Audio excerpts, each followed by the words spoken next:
오늘은 제가 강사인데, 강사 대접은 없어요. 그래서 제가 강사 대접이 없어가지고, 그것도 이게, 우리 원래가 이제 교사 학생을 위한 특강이거든요. 특강을 이제 공개 특강으로 해서 여러분들을 하기 때문에, 제가 우리 학생들한테는 이 강의 끝나면 시험을 볼 겁니다. 그래서 지금 시험 문제를 만들어가지고 갔어요. 그래서, 학생들은 이제 시험을 볼 거니까 오늘 강의를 잘 들어요. 문제 되게 어렵습니다. 미리 얘기하지만. 그래서 시험 문제를 제가 한 30장 정도를 뽑아왔는데, 오늘 강의한 내용에 대한 시험 문제를 한 30장 뽑아왔는데, 여러분들 중에서 나는 교사대학 지금 현재 학생은 아니지만, 나도 문제 좀 풀어보고 싶다. 이러신 분들은, 자원하시는 분들에게 제가 문제를 공짜로 나눠드리고, 그분은 그냥, 편하게 하시면 돼요. 시험은 이제 오픈북입니다. 집에 가서 하는 건데, 방송을 다시 들으면서 혹은 메모하는 걸 보면서 답을 쓰면 되는 겁니다. 그래서, 60점 미만은 낙제입니다. 그래서 소정의 나머지 공부를 또 하셔야 되고요. 그러나 교사대학이 아닌 분들은 60점 이하마저도 괜찮아요. 그래서 나는 시험 보고 싶지 않다 그러신 분은 그냥 가셔도 되고, 나도 한번 시험 좀 치러보고 싶다 그러신 분들은 편하게 가져가셔서 이번 주 동안에 오늘 공부한 거 가지고 시험 책 이렇게 노트 보고 방송 들으면서 답 달아보시고, 그리고 나서 가져오시면 채점해서 또 돌려드리도록 하겠습니다. 자, 특강입니다. 특강. 그래서 지금 이제 우리 교사대학에 지금 보니까 교사대학이 공부가 되게 알차요. 아주 다양한 공부를 하고 있어서 정말 명색이 대학이구나 이런 느낌이 들 만큼 좋은 강의, 또 좋은 교수진들과 함께 열심히 공부를 하는데, 참 감사하고 또 많은 사람들에게도 유익했으면 좋겠습니다.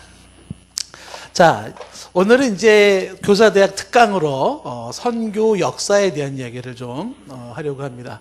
긴 역사, 2000년의 역사를 얘기를 해야 되는데, 이 짧은 시간이 2000년 역사를 좀 얼마큼 소화할 수 있을지가 좀 관건이기도 합니다. 한번 하는 데까지 열심히 좀 해보도록 하겠습니다. 선교 역사. 여러분들은 선교의 역사 그러면은 생각나는 게 뭐가 있나요? 그리고 이걸 또 왜 우리가 이거를 공부해야 되나 이런 생각이 들지도 모르겠어요. 선교의 역사를 쭉 보면서 저와 여러분이 어떤 과정을 통해서 오늘 우리가 또 예수님을 믿게 되었는지 그런 내용까지 좀 연달아서 봤으면 좋겠고, 선교가, 복음이 어떤 식으로 전 세계에 흘렀는지를 한번 볼 수 있으면 좋겠습니다. 그 역사를 구분하는 방법이 참 다양하게 구분을 합니다. 구분을 하는데, 보통 이제 일반적으로 역사를 구분하는 방식이 있고요. 선교를 이야기하는 이제 선교학계에서 역사를 구분하는 방법이 있습니다. 예수님을 탄생을 기점으로 해서 그 이전을 이제 BC라고 이렇게 하죠. 그리고 그 이후를 AD라 이렇게 일컫습니다. 보통은 이제 예수님 탄생을 1년으로 이렇게 보는데, 보통 선교의 역사를 얘기할 때는 이제 33년부터 이렇게 시작을 합니다. 그래서 33년부터 500년까지, 이 500년까지를 여기를 초대교회 이렇게 부릅니다. 초대교회. 왜 500년까지 잘랐을까요? 이때가 바로 로마의 멸망 시기이기 때문에 그렇죠. 그 다음에 500년부터 약 1000년이 쭉 지나갑니다. 긴 시간이 지나가는데 1492년까지 긴 시간, 1492년까지를 잘라서 여기서 여기는 초대교회고, 여기서부터 여기까지를 이제 보통 선교에서는 이걸 중세라 이렇게 불러요. 중세교회 이렇게. 일반적인 역사 구분은 좀 다 다릅니다. 다 다른데, 보통 선교에서 구분하는 방식이에요. 왜 1492년까지 잘랐을까요? 1492년에 중요한 일이 벌어졌죠. 그래서 콜럼버스의 신대륙 발견. 이렇게. 이것이 콜럼버스의 신대륙 발견이라는 것이 1492년도에 있는 일로 굉장히 중요한, 선교에서는 중요한 역할을 합니다. 그러다가 또 이제 세월이 흘러서 언제까지를 자르냐면 1793년까지 여기를 자르는데 여기까지를 이제 종교개혁 시대 이렇게 보통 얘기를 해요. 종교개혁 시대.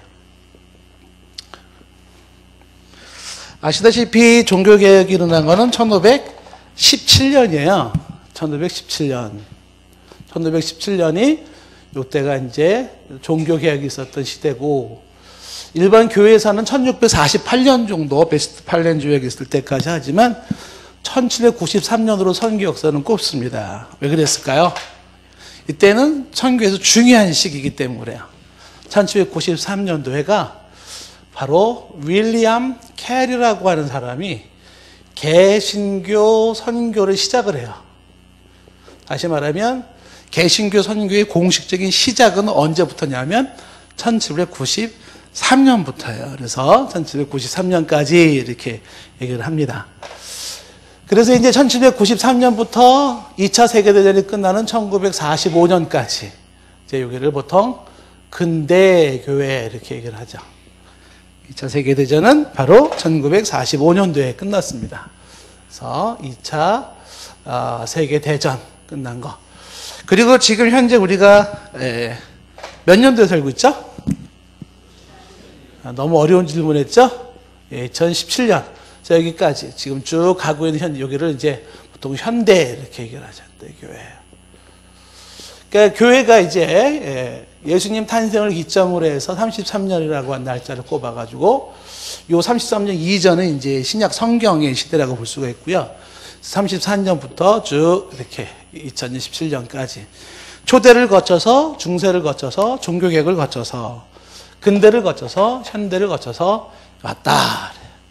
강의 끝. 신하면 얼마나 좋겠어요. 예, 그러나 이거 연대를 염두에 두시면서 이제 하나 둘 좀 생각을 해봐야 되겠습니다. 초대교회 요때를 보시면은요, 33년부터 500년까지 요때를 볼 때는 요때가 기독교가 선교의 활성기라 이렇게 얘기를 해요. 요때가 선교의 활성기. 그러니까 초대교회 때는 선교가 잘 됐다 안 됐다? 네? 잘 됐다. 굉장히 잘 됐어요. 이때가 복음이 쫙 퍼져나갔습니다. 박해도 굉장히 많았는데 근데 선교가 아주 왕성하게 잘 됐다. 그래서 어느 정도로 활성화가 됐는가라고 할 때 그 활성화됐던 것이 이 활성화된 것을 정리를 하자면은 활성화된 상황을 얘기하면 기독교가 굉장히 멀리 지리적인 확장을 하기 시작해요. 지리적인 확장. 기독교의 확장이 아주 엄청나게 이루어졌다라는 것입니다. 자, 지도를 좀 잠시 그려본다 그러면은요, 이렇게 한번 그려볼 수 있을 거예요.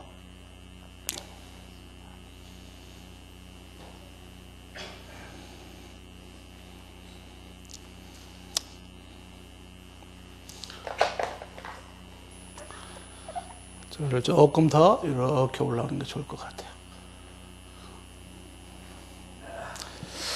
자, 이 지도가 이게 뭐 어디 모습인지 아시겠나요? 잘 모르겠죠? 그러니까 여기서 이제 지도에서 명시를 좀 해야 되는 게 뭐냐면 여기서 보면 대충 그린 거예요. 지도가 요렇게 요 부분을 요걸 이제 지중해 바다라 이렇게 지중해. 세계 역사는 지중해 패권입니다. 이 지중해 패권을 누가 장악하느냐가 세계 역사 패권인데 이 지중해를 중심으로 해서 집에 가서 한번 지중해 찾아보세요. 지중해를 중심으로 위쪽을 유럽이라 그래요. 유럽. 그리고 지중해를 중심으로 남쪽을 아프리카라 이렇게 부르는 거고요. 지중해를 중심으로 오른쪽, 동쪽을 아시아라. 그리고 이제 이 유럽을 지중해를 중심으로 서쪽으로 대서양인데 대서양 건너서 북미, 남미 이렇게 북쪽 아메리카, 남쪽 아메리카 이렇게 부르게 되는 것입니다. 그랬을 때에 기독교의 시작은 이 지중해 연안에 보시면 여기에 이렇게 조그맣게 나라가 있어요. 근데 여기의 중심이 여기 뭐냐면 예루살렘입니다. 예루살렘. 예수님의 살았던 활동했던 시간이 예루살렘이에요. 근데 예루살렘에서 복음이 시작되어져 가지고 이 복음이 안디옥이라고 하는 곳까지 가게 돼요. 우리 사도행전에 나오는 내용이죠. 근데 안디옥에서부터 시작돼 가지고서 이 복음이 이제 점차적으로 이렇게 퍼져나가기 시작을 하는데 여기서 이제 지도에서 우리가 주목해 볼 수 있는 게 여기가 이제 이탈리아고 여기가 로마예요. 로마. 그리고 여기 나와 있는 게 여기 그리스. 그리고 이제 그리스에서 이쪽으로 보면은 이제 이렇게 이렇게 흑해가 있고 여기가 이제 터키입니다. 터키. 이 터키가 있는데 터키 지점 여기가 이스탄불이고요. 이 터키가 있는데 이 터키 밑에가 이제 소아시아가 7개 소아시아가 이렇게 있습니다.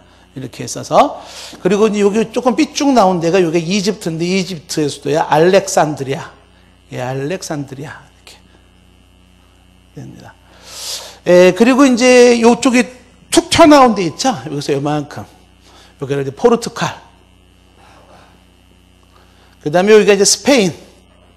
그 스페인 위에가 여기 이제 프랑스, 여기 올라가면 이제 프랑스가 되는 것이죠. 프랑스 되고, 이쪽 끝에 영국이 있고, 그렇습니다. 이렇게. 알제리 있고, 튀니지 있고, 아프리카 지도가, 되겠죠? 아프리카 지도는 이런 식으로 해가지고, 이렇게, 역삼각 비슷하게 이렇게 나타납니다. 이렇게. 사우디아라비아를 중심으로 해서 아시아, 인도, 이렇게 나간단 말이에요. 그래서 여기가 지금 한국이에요, 한국. 여기 아프리카고 말이죠. 예, 아프리카. 그랬을 때 이제 초대교회 당시에 기독교가 지리적인 확장을 보이기 시작하는데 여기 예루살렘에서 시작된 여기가 이쪽을 쫙 하고 로마 이쪽을 쫙 하고 여기까지 이렇게 기독교가 확장이 된 거예요. 이만큼. 그래서 와 이게 대단한 확장이다 이렇게 보는 거죠. 사도 바울이 그 사도행전에서 28장에서는 로마에서 죽었지만 뭐 일설에 의하면 뭐 스페인까지 갔다라는 얘기를 합니다. 그래서 프랑스가 지리적 확장이 이렇게 이루어졌다. 숫자적으로 보면 이 초대교회 당시에는요 지리적인 확장뿐만 아니라 숫자도 굉장히 많았어요. 숫자적인 확장을 보게 되면 어느 정도로 숫자가 확장이 됐냐면 200년대, AD 200년대 되면 21만 7천 명으로 그걸 어떻게 뽑았는지 모르겠어요. 역사학자들이. 21만 7천 명의 신자를 보고요. 그 다음에 300년이 되면은 630만 명, 크리스찬들이. 그리고 350년 됐을 때는 3,380만 명. 와, 그러니까 막 50년 사이에 막 급속도로 쫙 막 퍼져나가는 그런 모습이었다라고 하는 것입니다. 그렇다면 왜 이 기독교가 이렇게까지 잘 확장할 수 있었을까? 지도를 이렇게 싹 칠판이 작으니까 놔두고 세 번째 보시면은 그 확장 이유가 뭔가 이렇게 왜 초대교회 때는 기독교 선교가 이렇게 활성화됐는가? 그 확장 이유가 뭔가? 첫 번째는 복음 자체가 가지고 있는 능력 때문에 그래요. 복음의 능력. 예, 이게 첫 번째 이유입니다. 그러니까 이번에도 우리가 복음으로 초대하는 게 뭐냐면 복음은요 자체가 가지고 있는 능력이 있어요. 복음 자체가 가지고 있는. 그래서 우리가 꼭 굳이 인위적인 방법을 쓰지 않더라도 순수한 십자가의 복음이 듣는 이에게 역사하여서 그로 하여금 회심하게 하고 주 예수를 믿게 합니다. 그 복음의 능력이 확장되는 이유예요. 그래서 초대교회 때는 다른 전도 어떤 매개가 없어요. 그냥 오리지널 원색적인 예수 십자가 복음만 얘기하는 거예요. 근데 그 얘기를 듣던 수많은 수천 사람들이 회개하고 예수님을 나의 주로 영접했다라고 하는 것입니다. 복음의 능력이. 그 복음의 능력은 다른 말로 말하면 성령의 역사 이렇게 말할 수도 있을 거예요. 그러니까 복음의 능력은 다른 말로 성령의 역사라 이렇게 볼 수가 있어요. 우리가 이제 다음 주에 우리가 복음의 초대할 때도 우리가 기도를 많이 해야 되는 이유가 성령이 역사하셔야 되기 때문에 그렇습니다. 성령이 역사하시는 복음의 역사가 있기를 바랍니다. 그 다음에 이제 이 확장 이유 중에 하나가 세 번째가 사도행전적 그 역사 때문이다 이렇게 얘기를 하거든요. 조금 설명하면 사도행전적 역사라고 하는 것이 이제 사도행전 2장에 나타나 있는 사도행전 2장의 오순절 성령의 역사, 그리고 사도행전적 역사 중에 하나는 스데반의 순교, 그렇죠. 그리고 핍박으로 인하여서 교회가 핍박을 받아서 사도행전 8장에 살아난 크리스찬들이 흩어집니다.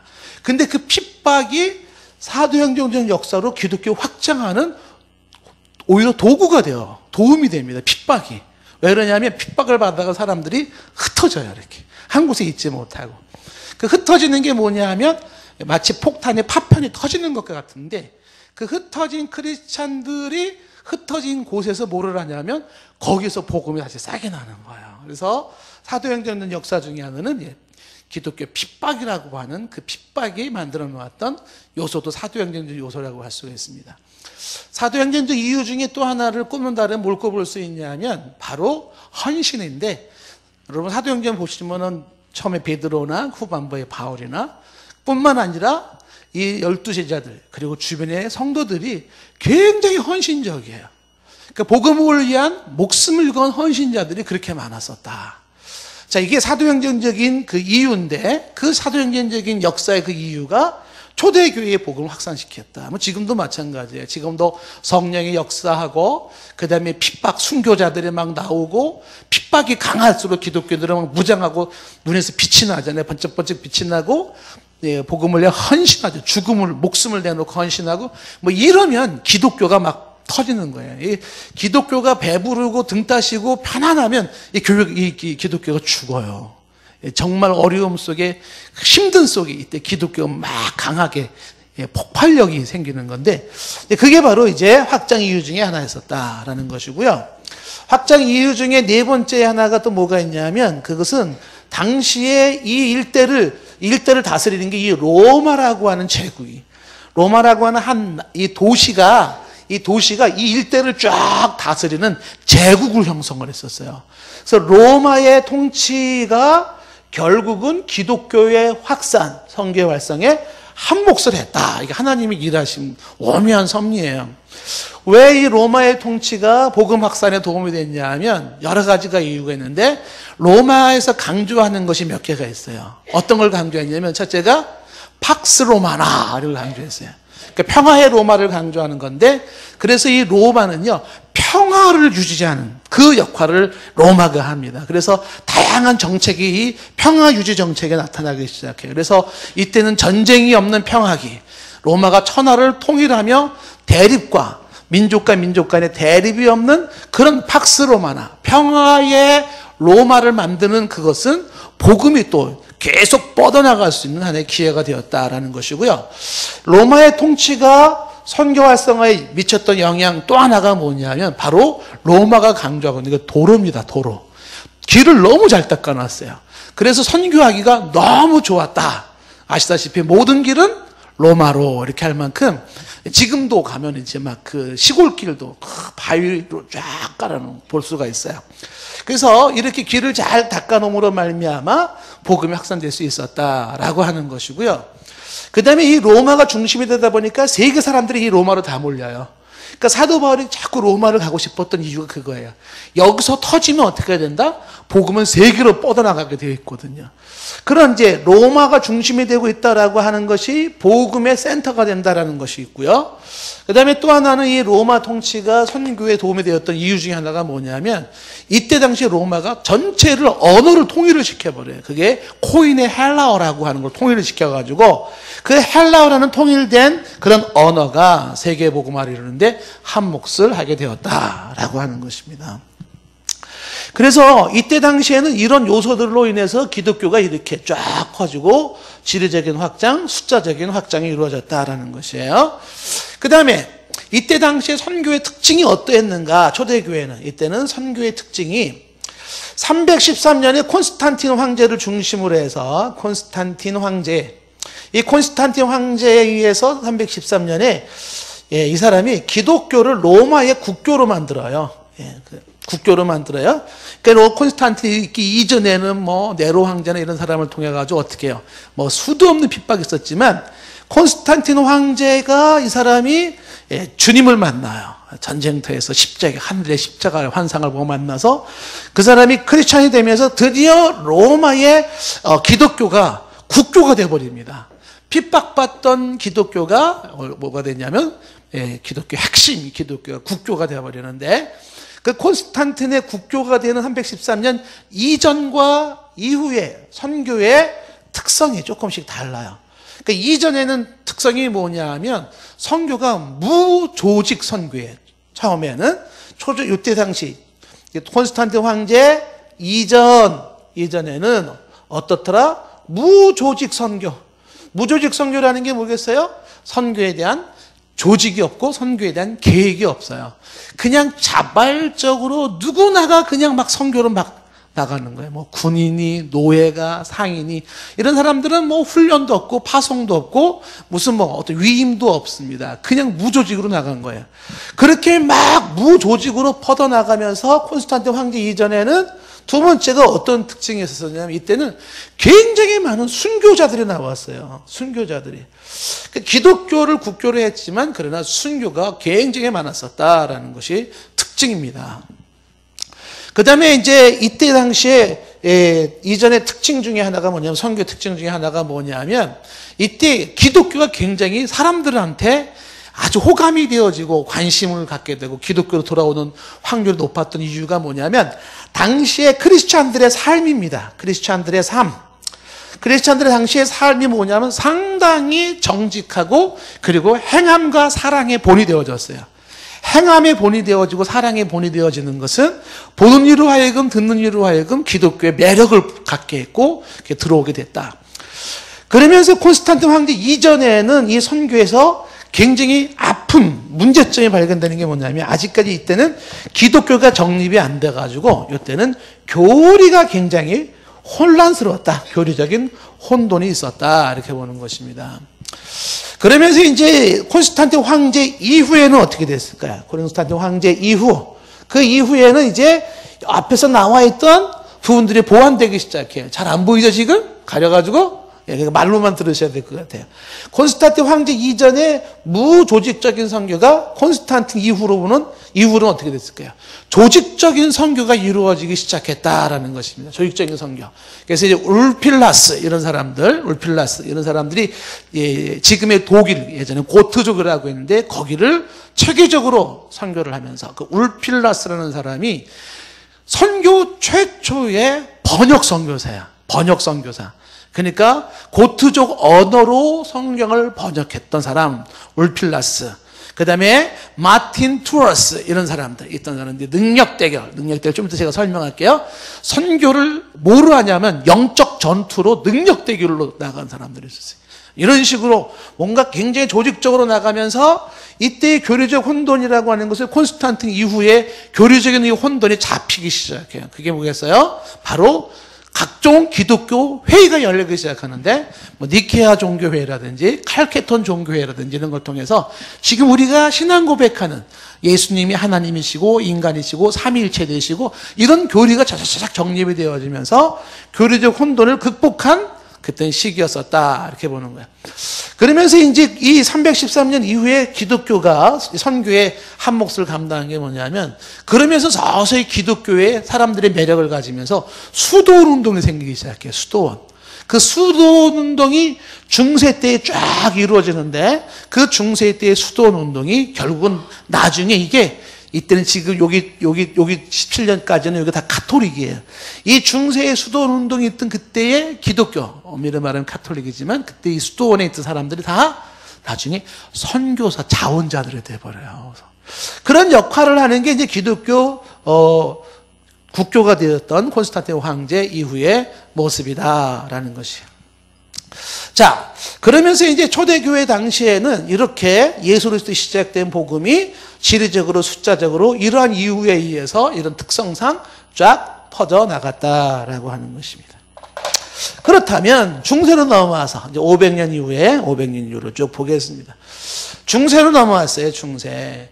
이 중세는요 말 그대로 이 선교가 계속 뻗어나가는데 이 생기가 선교 활성이 이게 지금 선교가 좀 더 세계화로 뻗어나가기 시작해요. 선교의 세계화. 중세 때도 여전히 잘 나가고 있었다. 그 중에 하나가 이제 대표적으로 예를 들어 볼 수 있는 게 뭐냐 하면 중국 선교가 이미 중세 때 이루어지기 시작해요. 중국. 그 중국 선교가 네스트리우스. 한자로는 경교라고 일컬어지는데 이 네스트리우스가 중국 땅에 들어옵니다. 그래서 이때가 635년이에요. 그러니까 635년도에 당나라 태종이 이 네스트리우스를 받아들입니다. 받아들여가지고 중국에 한때 상당한 기독교의 영향력을 미칩니다. 우리 교단에 이제 이 네스토리우스를 전문적으로 연구하는 목사님이 계세요. 나중에 한번 교사대학이 그런데 한번 견학 가면 좋을 거예요. 예, 우리 이경원 목사님이라고 거기 가면 네스토리우스의 흔적들이 굉장히 이제 막 비싼 것부터 시작해가지고 쫙 박물관을 만들어 놨는데 그 네스토리우스 이 사람들이 중국에 와가지고 선교할 때 이 사람들은 뭐를 했냐면 중국에 이미 와보니까 중국에 불교가 있는 거야. 그래서 불교의 그 모습과 기독교의 모습 보니까 종교가 굉장히 비슷한 부분이 있어서 그걸 섞어버려요. 섞어가지고 그래서 이제 교회를 얘기할 땐 절사자를 써요. 절사자, 사찰. 그리고 목사 보니까는 그 불교의 승려가 있거든요. 목사를 승려 이렇게 표현하고 천국을 극락 이렇게 표현을 하고 연꽃을 만들고 불교예요? 기독교예요? 예, 그 헷갈리는 모습이 경교예요. 예, 경교는 헷갈리는 거, 이렇게. 왜냐하면 당시에 불교와 기독교가 섞였어요. 그래서 이제 그 헷갈리는 걸 전문 용어로 혼합주의라는 거예요. 혼합주의의 색깔을 가져요. 그래서 이제 경교 운동 하시는 분들은 그거는 중국의 언어를 빌리다 보니까 그런 거였지. 예, 불교나 기독교를 짬뽕으로 묶어놓은 건 아니다. 이렇게 얘기를 하지만 또 전문가 입장에서 봤을 때, 다른 입장에서 봤을 때는 이게 뭐 불교를 말하는 건지, 이게 뭐 기독교를 말하는 건지 헷갈린다라는 것이. 중국의 선교가 중세 때 이루어지면서 이때 러시아도 선교가 이미 이루어졌어요. 그 러시아 선교라는 것은 1054년도에 동서교회의 분립이라고 해요. 동서교회 분립. 1054년. 그러니까 동서교회라고 하는 것은 여기 지도를 보시면 터키 있죠. 터키. 여기 빨간 점. 여기가 이제 예전엔 비잔티움이라고 부르고요. 여기가 이제 비잔틴. 이스탄불이에요. 이스탄불. 요 이스탄불을 옛날에는 이제 콘스탄틴 황제 이름 따서 콘스탄티노플이라고도 불렀어요. 예. 그 여기를 중심으로 해가지고서 지금 여기하고 요 로마하고 이 동서가 나누어지는 거죠. 그러니까 로마를 중심으로 한 신학자들하고 여기 이스탄불을 중심으로 한 여기 콘스탄티노플을 중심으로 한 신학자들하고 교류적인 논쟁이 생겨가지고 반이 쫙 쪼개집니다.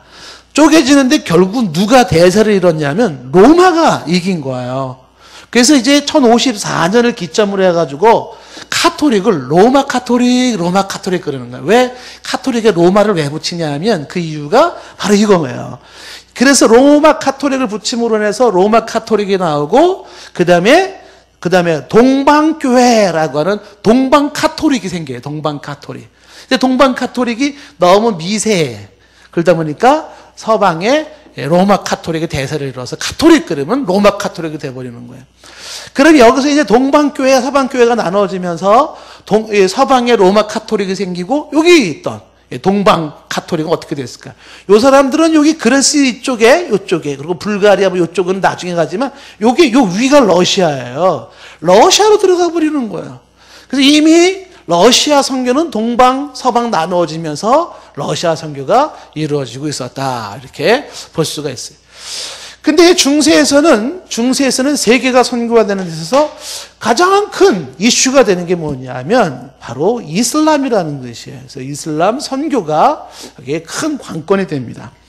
아시다시피 이제 7세기에 이미 7세기에 모하메드에서 이슬람이 형성이 되어지고 그 이슬람이 지금 이 역사 중세를 겪어오면서 이슬람의 세력이 굉장히 커져요. 여기를 중심으로 해서 지금 쫙 일대가 굉장히 커요. 여기가 지금 사우디아라비아 메카가 여기 있거든요. 그러니까 이 사우디아라비아 메카를 가지고 지금 이 일대를 다 종교적으로 막 기독교가 점령할 것인가, 이슬람이 점령할 것인가, 이제 막 이렇게 나가는데, 여기 예루살렘 탈핵 문제 가지고서 이제 소위 말하는 십자군 전쟁이라는 게 있었어요. 십자군 전쟁이 7차에 있었다, 뭐 8차에 있었다, 학자들마다 나누기를 하는데, 그런 어마어마한 십자군 전쟁이 있으면서, 결국은 십자군 전쟁에서 승리는 이슬람이라고 볼 수가 있고요. 기독교는 아주 중세는 애매모호하게 그냥 너무 많은 피를 흘렸어요. 그러면서 결국은 이슬람이라는 세력이 압도적으로 이렇게 세워졌어요. 근데 이런 이슬람의 압도적인 상황 속에서 여기에 등장되는 한 사람이 누구냐면 레이몬 룰이라는 사람이 있었어요. 레이몬 룰. 그 레이몬 룰이라고 하는 것은 이제 지금도 이 사람은 영어를 보면 영어 표기가 다 달라요. 레이몬 룰이라고 하는 이 표현을 쓰는 것이 뭐 예를 들면은 레이몬 이렇게 되어 있는데 어떤 데는 여기 D가 있기도 하고 없기도 하고 룰 할 때는 요 I가 있기도 하고 없기도 하고 막 그래요. 어쨌든 레이몬 룰이라고 하는 사진 들어가 버렸네. 이제 레이몬 룰이라고 하는 이 사람이 어떤 사람이냐면 이 사람이 최초의 이슬람 선교사 이렇게 보시면 되는 거예요. 이슬람 선교사. 최초의 신학자이기도 한 이 레이몬 룰이라고 하는 사람이 아주 중요한 이슬람 선교에 한 몫을 했는데 지금도 이슬람을 연구하면 이 레이몬 룰의 선교 방식이 눈여겨 보여지는 것입니다. 이 레이몬 룰에 대한 이 사람이 어떤 사람이 조금 더 설명을 하면은 이 사람은요 스페인 사람이에요. 여기 스페인 사람인데 이 스페인에서 태어나서 이 사람은요 굉장히 방탕한 생활을 했었어요. 처와 첩이 굉장히 많을 만큼. 그리고 노래도 아주 음란한 노래를 만들어서 보급을 시키고 아주 타락한 생활을 했는데 똑똑하게는 엄청 똑똑해요. 근데 그렇게 방탕한 생활을 했던 이 사람에게 인생의 획기적인 일이 확 변화가 생겼어요. 그게 뭐냐면 피를 쫙 흘리고 있는 예수님 환상을 본 거예요. 예수님을 만난 거죠. 피 흘리시던 예수님 앞에 자신이 죄 있는 걸 알게 되고 그리고 이 죄를 사할 수 있는 유일한 분이 예수님이라는 사실 앞에 이 사람이 그 예수 십자가 피 흘린 사건에서 변화가 되어지기 시작해요. 그때가 30세였었는데 레이몬 룰이 이 사람이 그 예수를 만난 이후에 이 사람이 책을 쓴 게 66권이에요. 책 쓴 게. 근데 이 사람이 책 쓴 내용들을 보면은 예를 들면은 책 내용 중에 The Tree of Love, 사랑의 나무라든지 혹은 뭐 사랑하는 자와 사랑받는 자의 책, 사랑하는 자와 사랑받는 자의 책 이런 뭐 수많은 책들이 있는데 이 책들이 한결같이 아주 진한 연애 소설이에요. 연애 소설. 얼마나 그 열렬한 연애를 하는지 몰라 책 속에. 근데 그 연애의 주인공이 예수님과 나와의 연애하는 모습인데 그 정도로 아주 깊이 주님을 사랑해요.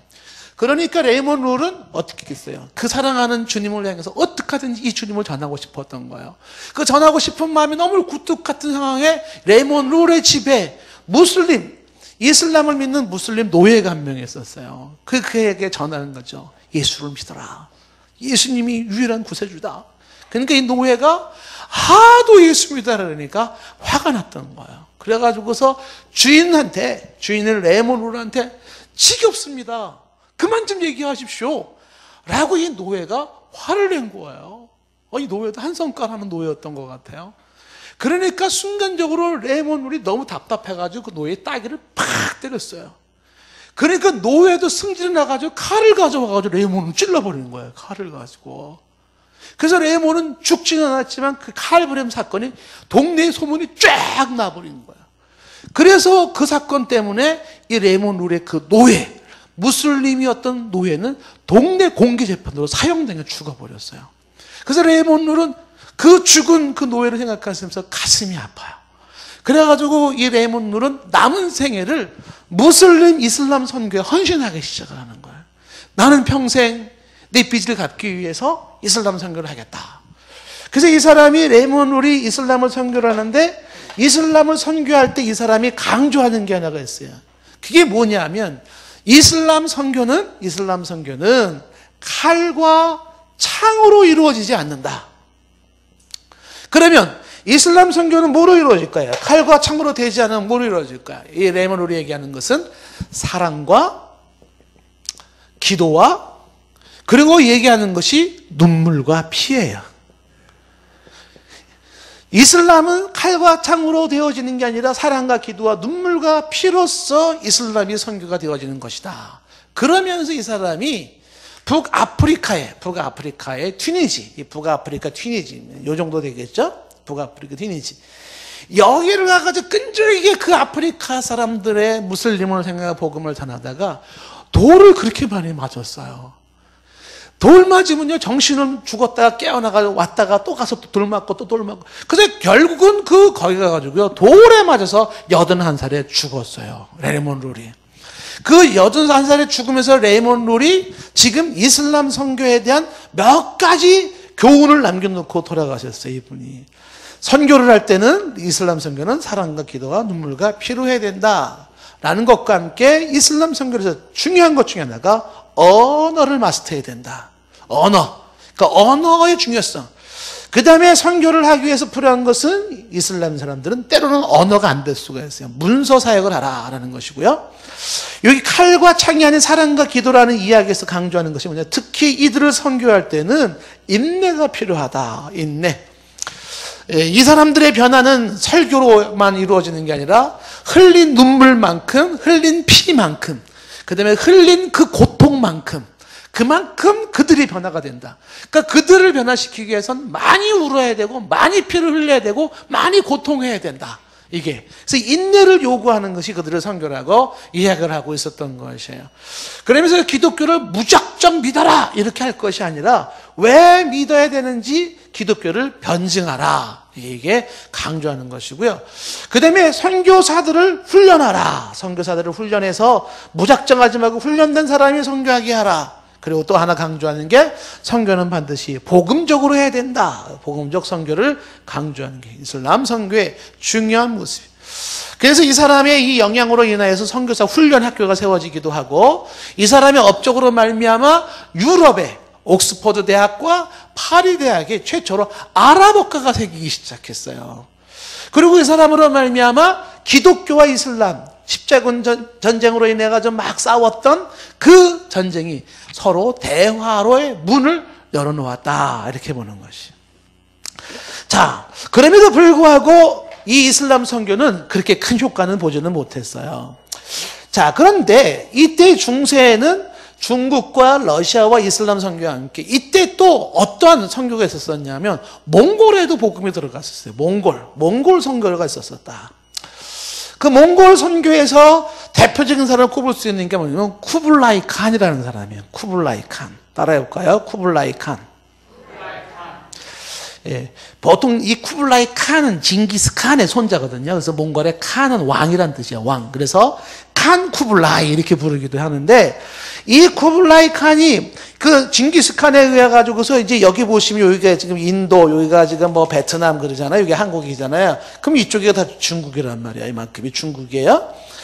근데 이 몽골이, 중국의 그 몽골에서부터 이 일대를 쫙 장악하는 제국을 형성했을 때, 그 할아버지 징기스칸 이후로부터 몽골이 이 제국, 거대한 제국을 하나로 묶을 수 있는 것이 뭘까?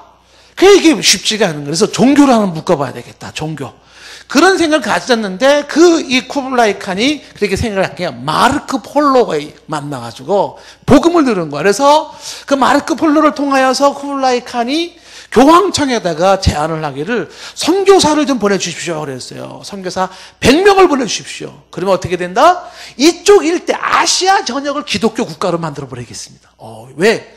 이 종교로 하나를 만드는 게 이게 최고예요. 그래서 이제 100명의 선교사만 보내주시면 여기를 다, 이쪽을 아시아 전역을 갖다가 그냥 다 기독교로 만들려고 했는데, 교황청이 거부를 한 거야. 들어주지 않은 거야. 쿠블라이 칸이 기다리다가 안 돼요. 그래서 이 쿠블라이 칸이, 이 기독교로 좀 해보려고 했더니 안 되겠네. 그래가지고 쿠블라이 칸이 다른 종교를 가지고 이쪽을, 그 몽골 일대를 가지고 다 새로운 종교를 가지고 거기를 묶기 시작하는데, 그 새로운 종교가 바로 이 티벳에 있는 그 라마 종교를 가지고 들어가는 거예요. 그래서 이 백과사전 같은 데 보면 쿠블라이 칸은 뭐를 보냐면, 몽골을 라마 불교로 심어놓은 왕으로 평가가 되고 있어요. 이게 굉장한 영향력이 있었었는데, 그래서 몽골이 기독교가 오기 전에 라마 종교가 먼저 들어와서 몽골 일대 라마 불교가 쫙 자리 잡기 시작을 한 거예요. 그때 뒤늦게 깨닫고, 아니 교황청에 100명의 선교사 보내달라는데 왜 안 보내준 거야? 그리고 2명의 선교사가 몽골 가자 그러고서 이 로마에서 몽골로 와요. 2명의 선교사가 2명이 오는데, 오다가 한 분 선교사님은 죽어버렸어요. 그리고 한 명이 끝까지 왔어요. 그 사람이 이제 몽테 콜비뇨 존이라는 사람인데, 이 사람이 와서 야, 이게 얼마나 좋냐, 쿠블라이 칸과 함께 일대를 다 보고말을 시켜야지 하고 왔더니 이미 어떤 종교가 들어섰더라? 라마 불교가 들어선 거야. 한 발 늦었네. 그리스에. 근데 이 사람이, 이 몽테 콜비뇨 존은 그러나 남아있는 동안 그 라마 불교의 정착 이후에도 그는 열심히 전도해서 10만 명을 개종시켰대요. 10만 명을. 근데 그건 일시적인 효과에 끝나고 말았어요. 결국 라마 불교를 이기지 못했다. 그래서 이미 중세 때는 몽골에도 복음이 들어왔었지만 그것은 그리 성과를 이루지 못했다. 이게 이제 13세기에 있었던 일이에요. 13세기 몽골이. 자, 그 다음에 이때 당시 이제 훨씬 이전이죠. 이전엔 프랑스에서도 선교가 있었어요. 프랑스.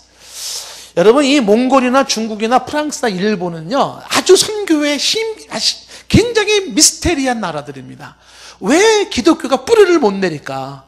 중국도 마찬가지고요. 예, 프랑스도 그러고 일본도 그렇고 기독교가 뿌리를 못 내려요. 아주 이상해. 조선 땅에는요, 기독교가 엄청나게 뿌리를 잘 내려요. 토양이 좋아요. 근데 다른 나라들은요, 선교사들이 엄청나게 나갔지만 잘 안 되더라 하는 거죠. 자, 이 프랑스 선교회는 여기는 이제 클로비스라는 사람이 이미 선교를 했었어요. 클로비스. 이 클로비스라는 이 사람이 이 프랑스에, 이거는 이제 벌써 이 사람은 466년에서 511년까지니까 이제 6세기가 되겠죠. 이 클로비스라고 하는 사람이 프랑크족이라는 건 옛날 프랑스의 원조예요. 그 프랑크라는 그 나라의 초대 왕이죠. 프랑크의 그 클로비스예요. 클로비스. 이 클로비스가요, 결혼을 했는데 그 옆에 나라의 그 공주랑 결혼을 했어요. 근데 이 공주가 글쎄 크리스천인 거예요. 그러니까 이 부인이, 공주가 클로비스에게 예수님 믿자고, 우리 하나님 믿자고 그런 거니까 클로비스가 무슨 소리 하는 거야. 그게 뭔데? 막 거부를 한 거예요. 프랑스의 그 원조가 되시는 저 클로비스가. 그러니까 부인이 하도 설득해서 안 되는데 아이를 낳는데, 아이를 남편 허락도 없이 그 자기 아이를 갖다가 세례를 준 거예요. 그러니까 남편이 뭐 하는 짓이냐? 놀랬죠. 그렇죠. 근데 부인이 이것이 믿음입니다. 뭐 이러는 거죠. 근데 그 아이가 세례받고 죽어버렸어. 그러니까 이 클로비스가 더 화가 나는 거죠. 아니, 이렇게 세례받고 죽는 이 기독교를 남편이 믿으라 그러냐 말이지. 그 두 번째 아기를 낳았어요. 근데 이 부인이 두 번째도 전 남편의 허락도 받지 않고 또 몰래 세례를 베푼 거야. 근데 세례받고 난 아이가 그 이후로부터 둘째도 또 흐물흐물 죽어가는 거야. 여러분이 남편이라면 어떡하시겠어요? 이런 여에다가 폐에다가 니은 같은 이라고 막 이러지 않겠어요? 화가 많이 난 거야. 기독교를 반감이 너무 센 거예요. 그러더니 클로비스가 크리스마스 날에 전투를 나가는데 위기에 빠지면서 하나님 앞에 당신이 살아계시다면 이렇게 나온 거죠. 이 전투 이기게 한다면 내가 당신을 믿겠습니다. 그 이르기까지 그 부인의 눈물겨운 기도가 있었었죠. 그래서 이 클로비스는요, 그때 크리스마스 전투에서 대승을 거두고 하나님을 믿기 시작하면서 이 클로비스가요, 이 프랑크 이쪽 일대를 다 기독교로 심어놓는 역할을 해요. 그런데 몽골도 마찬가지고 프랑스도 마찬가지지만 희한한 게 중국도 마찬가지, 일본도 마찬가지예요. 한때 기독교가 들어가서 왕성하게 뭔가 됐는가 싶으면 거의 일회적으로 끝나버려요. 계속 이어지지를 못하는 그 미스테리는 뭐 때문인가, 이렇게 되는 거죠. 그러면서 이제 프랑스에 선교가 있었었고, 그 다음에 독일에도 선교가 있었어요. 이때 독일의 선교. 독일의 선교는 보니페이스라고 하는 사람이 중심으로 있는데, 보니페이스. 따라합시다. 보니페이스. 이 보니페이스라고 하는 사람, 이 사람이 이제 680년에서 754년까지 이렇게 약 7세기, 8세기 사람인데, 이 사람이 바로 이 프랑스 위에 있는 이 독일, 이쪽 일대에 선교사에서 이 보니페이스를 뭐라고 부르냐면 독일의 사도라 이렇게 부르는 거예요. 독일의 사도. 근데 이 독일의 사도라고 하는 이 보니페이스라고 하는 사람은요, 이 아까 레몬드 룰하고도 비슷한 모습이에요.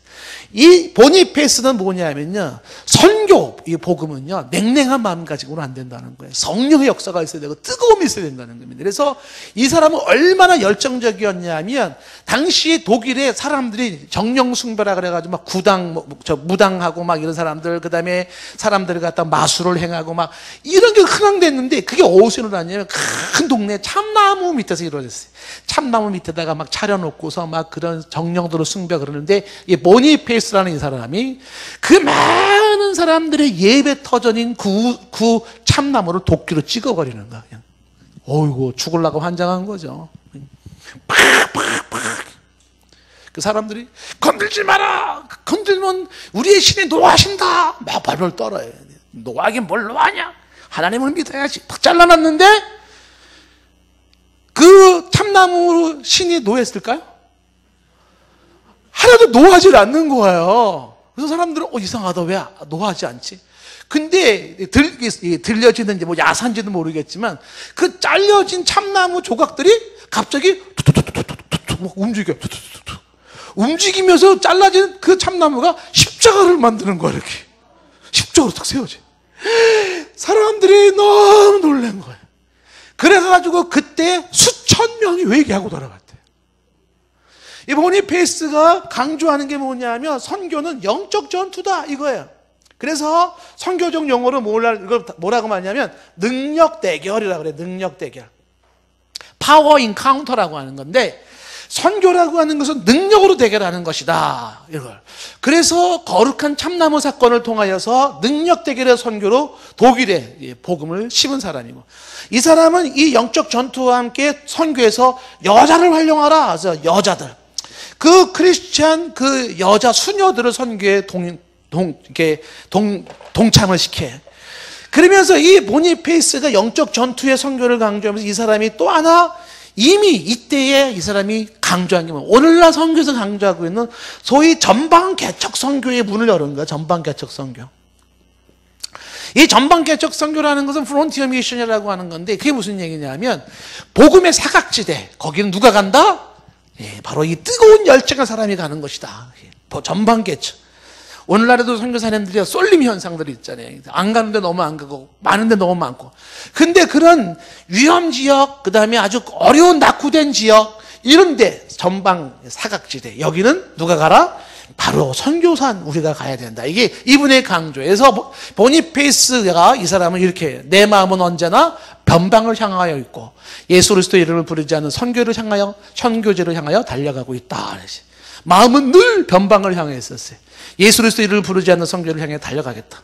이것이 보니페이스가 독일 선교의 문을 열은 사람이고 70세에 그는 사역 40년에 죽었어요. 자, 시간은 됐지만 끝까지 가야 돼요. 오늘은 어쩔 수가 없습니다. 지금 상당히 짧게 한다고 하는 모습이네요. 종교개혁 당시, 이 종교개혁 당시는요, 이때는 개신교가 등장되는 시기에 1510년을 중심으로. 그런데 이 개신교가 등장되던 이 시기가 가톨릭 이 선교가 굉장히 활성화가 됐던 가톨릭 선교의 황금기예요. 이건 또 왜 그럴까요? 종교개혁으로 인해 가톨릭과 개신교가 막 피튀기는 싸움을 하는 와중에 가톨릭은요, 선교가 이때 왕성하게 이루어졌었다라는 것이야. 왜 이렇게 왕성해졌는가? 가톨릭 선교가 왕성해질 수 있었던 이유, 그 이유는요, 몇 가지 이유가 있습니다. 왜 그랬을까요? 그 이유가 첫 번째는 가톨릭이라는 말 때문에 그래요. 무슨 뜻이죠? 가톨릭이라는 말이 무슨 뜻이냐면 이게 영어로 universal이라는 뜻이에요. 보편적인 그런 뜻이. 이미 가톨릭이라는 단어에서 강조하는 것은 기독교는 특정 지역에 묶일 수 없다요. 보편적인 흩어진 모든 전 세계의 교회가 하나의 교회가 되어지는 이 이념과 사고가 가톨릭이에요. 그래서 그 용어적 개념에서부터 이미 가톨릭은 선교적 마인드가 심어져 있었고요. 그러면서 또 하나는 이미 선교사 후보가 굉장히 많았다는 거예요. 후보감들이. 그 선교사 후보감들은 다 어디서 나왔을까요? 바로 수도원 출신들이에요. 이 사람들은 돈에 자유로워요. 가정에 자유로워요. 묶이지 않습니다. 죽게 되는 헌신했어요. 어떻게 할까요? 그럼 가라. 그럼 쫙 나가는 거예요. 그래서 수도원 출신 선교사들이요, 이 가톨릭 황금기 세계를 돌면서 가톨릭을 전파하는 역할을 하기 시작해요. 그런데 이 가톨릭의 황금기 중에서 하나 결정적인 역할을 한 게 뭐냐면 콜럼버스예요. 이 콜럼버스에 가지고 신대륙을 발견한 것은 가톨릭 선교의 황금기를 만들었어요. 신대륙. 왜 그랬을까요? 왜 이 콜럼버스의 신대륙이 가톨릭 선교 황금기를 만들었을까요? 아시다시피 이 스페인과 포르투갈을 양쪽을 왔다 갔다 하면서 콜럼버스가 이미 배를 타고 대상을 건너서 신대륙을 발견하는 거예요. 보니까 이게 웬일입니까? 뱉어가 보니까 이미 저기 남미 쪽에 막 나라들이 있는데 이게 보통이 아닌 거예요. 자원도 많고요. 너무 많아요. 그래서 그 땅을 발견한 신대륙을 발견하고서 이 스페인이 특히 발견하고 나니까, 남미를 발견하고 나니까 그걸 내 거로 갖고 싶은 거예요. 이미 원주민이 살고 있지만은. 근데 어떻게 내 거를 만들까요? 그 공식적인 어떤 기관에서 그거 네 거야 라고 말해주면 좋겠죠. 그 누가 말해줄까? 당시에 권력을 가지고 있는 게 카톨릭의 교황이에요, 교황. 그 교황한테 서로 딜을 하는 거죠. 내가 말이죠. 우리 저쪽에 남미에, 우리 브라질에, 아르헨티나에 그 땅을 발견했단 말이죠. 근데 그 땅을 우리 땅으로 허락해달라. 스페인 땅으로 허락해달라. 이래. 그러니까 교황청이, 오케이, 예스, 좋아. 단, 조건이 있다. 조건이 뭐예요? 2개 조건이에요. 하나, 그곳에 교회를 세워라. 2번째, 그곳에 신부를 세워라. 그러니까 좋지요, 그래서 가톨릭이 이 승인을 하고 스페인이 그 당대의 종교적 힘을 얻고서 남미에 들어가서 어떻게 해요? 땅을 내 땅이라고 하는 교황청의 승인을 얻어요. 그래서 그걸 가지고 내 땅이라고 하면 식민지를 피고, 그리고 거기다가 교회를 세우고 거기다가 신부를 딱 세워놓는 거예요. 요런 정치적인 이유와 종교적인 이유를 가지고 했던 이 신대륙 정책이 파트로나토라는 정책이에요. 파트로나토 정책. 그런 정책을 통해서 이미 신대륙은 발견하면 발견할수록 거기에 뭐가 들어간다? 가톨릭은 가톨릭대로 쭉쭉 들어가는 거예요. 이게 가톨릭이 왕성해지는 하나의 이유가 되더라라고 하는 것이죠. 그러면서 이 가톨릭이 왕성했었던 또 하나 이유가 뭐냐면, 이때 예수회가 있어요. 예수회. 이그나티우스 로욜라라고 하는 사람이 가톨릭의 침체기를 겪으면서 그가 만든 게 뭐냐, 특공대를 만드는 게 예수회, 제슈이트파예요. 이그나티우스 로욜라. 제가 이그나티우스 로욜라와 악수를 한 사람입니다. 아니, 언제적 사람인데 악수를 했다는 거예요? 벽화에 있는 그림을 보고 악수를 이렇게 했어요. 스페인 가서 제가 악수를 하고 왔습니다. 수도원이 있어요, 거기에. 그 예수회라고 하는 특공대 사람들이 뭐냐, 목숨을 걸고 나가는 사람이에요. 이 사람들에 의하여서 선교가 왕성해졌어요. 그래서 이때 당시에 선교사들을 보면 대부분이 예수회 출신들이에요. 선교사들. 대표적인 선교사를 꼽을 수 있는 게 누구를 꼽을 수가 있냐면, 인도와 일본을 선교했었던 선교사가 있어요. 인도와 일본 선교사가 이미 이때 예수의 소속으로, 그게 누구냐면 바로 바스큐트 프란시스 자비어라고 해요. 프란시스 자비어로 보통 알려져 있어요. 프란시스 자비어. 다 알아볼까요? 프란시스 자비어. 이 프란시스 자비어라는 사람이 인도에 예수의 특공대잖아요. 막 들어와서. 자비어가 인도에 선교를 하면서 이곳에 목숨 걸고 선교하니까 얼마나 많은 열매가 있었겠어요. 이 자비어가 스페인 사람인데, 이 사람이 일본에서 선교를 하다가 누구를 만나냐면, 여기 인도에서 선교를 하다가 누구를 만나냐면, 일본에서 도망쳐온 사형수 한 명을 만나. 그 사람이 야주라는 사람이에요. 아마 야쿠자 출신이 아닐까 싶어요. 근데 이 야주라는 사람이 도망쳐와서 인도를 왔는데, 인도에 가보니까 자비어라는 특공대, 종교 특공대가 있어요. 이 사람이 일본 사람 만나가지고 얘기하다 보니까 일본이 어쩌고저쩌고 그러니까, 이 자비어가 일본이란 나라, 그런 나라도 있단 말인가? 딱 그런 거예요. 그래서 이 자비어가 인도를 선교를 하면서 스리랑카를 지나고 인도네시아를 지나서 어디로 가니? 일본 가고시마 현으로 들어가요. 이게 1549년도예요. 그래서 일본의 가고시마 현에 들어가가지고 거기서 복음을 증거해요. 거기에서 이 사람이 복음을 전하면서 일본어 교리집을 만들고 100명의 개종자를 만들어내요. 총 5만 명의 개종자를 만들어요. 여기 양이 안 차요, 프란시스 자비어는. 그 다음에 이 사람은 다시 중국으로 돌아오면서 중국에서 복음을 전하려고 중국에 어디를 갔냐 하면 마카오에 가서 복음을 전하려고 하는, 그때 1552년도에 프란시스 자비어가 죽어요. 중국 땅에서. 그 죽으면서 이 사람이 말을 하나 남기고 죽었어요. 이런 유언을 기도했어요. 제 대신 이 중국에서 일할 사람을 보내주소서. 이게 1552년도 보내주소서. 1552년. 그때 1552년도에 한 아기가 태어났어요. 응애 하고 태어났어요. 그 사람이 마테오 리치. 이 프란시스 자비어가 죽은 지, 이게 참 재밌죠? 30년 만에 마테오 리치가 중국의 그 마카오에 와요. 마테오 리치가. 그러니까 이 중국 선교가 본격적으로 이루어지기 시작하는데, 중국 선교는 누가 의해서? 마테오 리치에 의해서. 자비어의 죽는 그날 태어났던 마테오 리치. 우연의 일치인가요? 이 마테오 리치가 중국에 와가지고 선교를 하는데, 마테오 리치는 중국 황제의 총애를 받아요. 10년 동안을. 그래서 황제가 굉장히 좋아합니다. 마테오 리치가 그가 살았을 때는 큰 조카가 없었는데, 리치가 죽고 난 이후에 카톨릭 신자가 2,000명이 개종을 하고, 그리고 1650년대에 25만 명이 되어지기 시작하는데, 교황청과 예수와 틀어진 사건이 생기고 황제와 갈등이 생기면서 이제 문제가 생겨요. 마테오 리치가 중국 선교를 하면서 강조했던 것이 뭐냐면, 중국을 선교하려고 그러면 중국의 당시에는 건 유교예요. 그래서 유교 방식으로 선교해야 된다. 네스토리우스는 중국을 선교하기 위해서 불교식으로 해야 된다. 이제는 마테오 리치는 거긴 유교식으로 해야 된다. 이거를 어려운 용어로 하면 상황화라고 하는 것인데, 그 상황화 마테오 리치는 혼합주의, 아까 말했잖아요. 혼합주의 같은 이 선교를 여기서 중국 선교를 하기 시작하는 거예요. 그러면서 이 여러 가지 업적이 굉장히 많습니다. 그 업적이 많은데, 이 마테오 리치 상황화 혼합주의에 지금 하나의 빅 이슈가 생겼어요. 교황청에서 이거 어떻게 돼? 말려야 돼? 내비둬야 돼? 고민이 생긴 거예요. 그거를 뭐라고 말하냐면 역사적으로 제의 논쟁이라는 거예요. 제의 논쟁. Right controversy라는 이 제의 논쟁이라는 게 뭐냐면, 요거는 지금도 우리들이, 여러분 한번 대답을 해보세요. 중국의 유교가 가지고 있는 게 뭐냐면, 조상들, 돌아가신 조상님들, 조상 숭배가 있어요. 조상. 우리도 조상님들께 제사하는 게 있잖아요. 조상 숭배. 그 조상 숭배하는 것이 이게 문화의식인가요? 종교의식인가요? 지금 마테오 리치가 중국에 가서 상황화를 해야 되면 중국식으로 해야 돼요. 그러면 그들의 모습으로 해서 마테오 리치가 중국 스타일로 하는데, 그들이 가지고 있는 생활의 풍습 중에 하나가 뭐냐면, 돌아가신 조상님께 드리는 바로 조상 제사가 있어요. 그래서 마테오 리치는 그걸 했어요. 했더니, 아니 왜 이방 종교에 그걸 허락하냐? 그게 말이 되냐? 종교의식.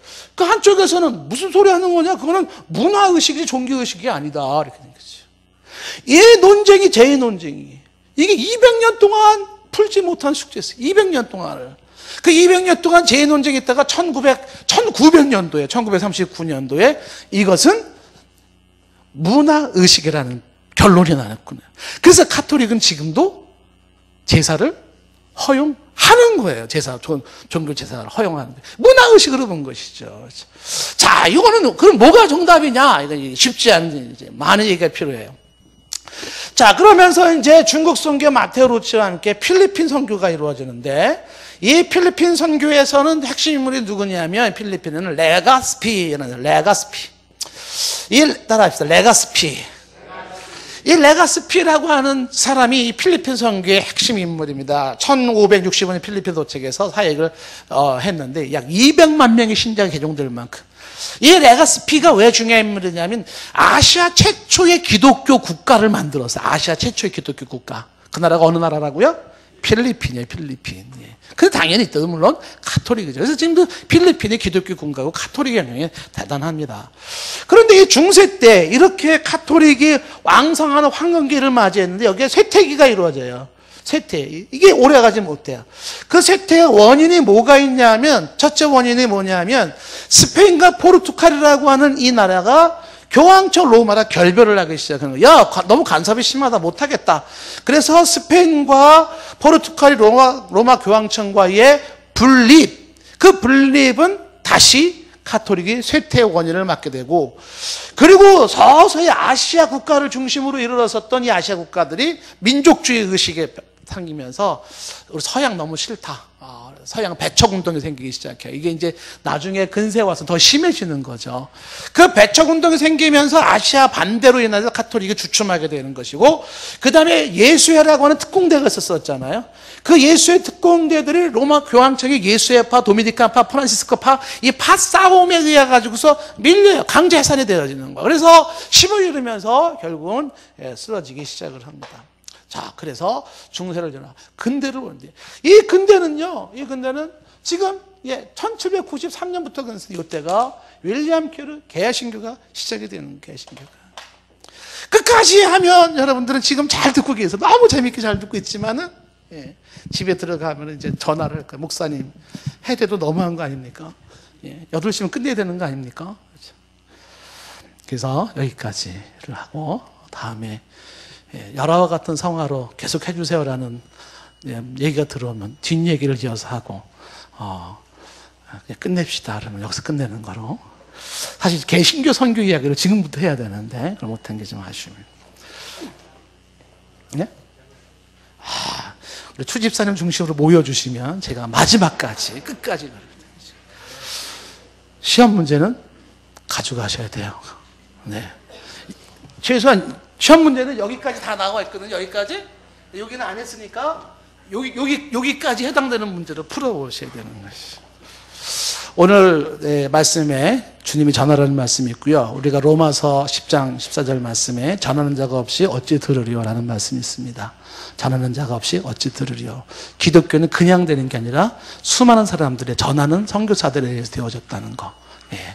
우리가 있는 그 자리에서 또 전하는 자 역할을 감당할 수 있기를 바랍니다. 기도하고 마치겠습니다. 하나님 아버지, 오늘도 주 예수 그리스도의 이름이 전파되기 위하여서 정말 눈물을 쏟으면서 피를 흘리면서 애절한 모습으로 땀을 쏟고 목숨을 건 사람들이 있습니다. 주여, 그들을 기억해 주시고 그들을 위로하여 주시고 또 그들에게 힘을 더하여 주시옵소서. 우리가 그들처럼 대단한 인물은 아닐지라도 우리도 내가 있는 그 자리에서 어찌하든지 주 예수의 복음을 전하고자 하는 우리들의 모습이 될 수 있게 도와주시옵소서. 예수님의 이름으로 기도드리옵나이다. 아멘.